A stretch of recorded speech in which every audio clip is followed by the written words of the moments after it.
Засејувањето на облаци функционира, синоќ е спречено невреме со град во Свети Николско, но и во повеќе други региони во државата. Конкретно, подејствувањето градоносните облаци после авионското засејување во понатамошниот тек преминале во појава на дожд. Оваа нова метода за заштита од временски непогоди, како што е град, годинава започна да се применува за прв пат и ќе се спроведува на целата територија на нашата држава. Со брзата и прецизна интервенција во повеќе региони е спречена појава на град и заштитено е земјоделското производство.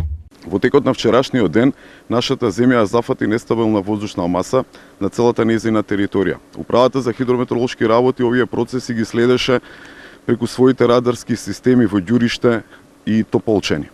Според информациите од нашите радарски центри, сегде во рамничарските делови е спречена појава на град, додека можност за град е во планинските региони помеѓу Прилеп и Кавадарци, во Мариовскиот крај, северозападна Македонија и западно од Велешко.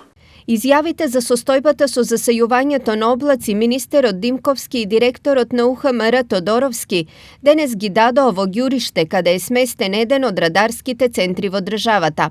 Радарскиот систем за детектирање и следење облачни маси, кој долги години не работеше, од пред 2 години е поправен и надграден. Инсталирани се нови автоматски современи радарски контролни и мониторинг единици за управување на мерната станица во Ѓуриште. Инсталирана е и новата верзија на софтверскиот пакет, а извршена и целосна калибрација.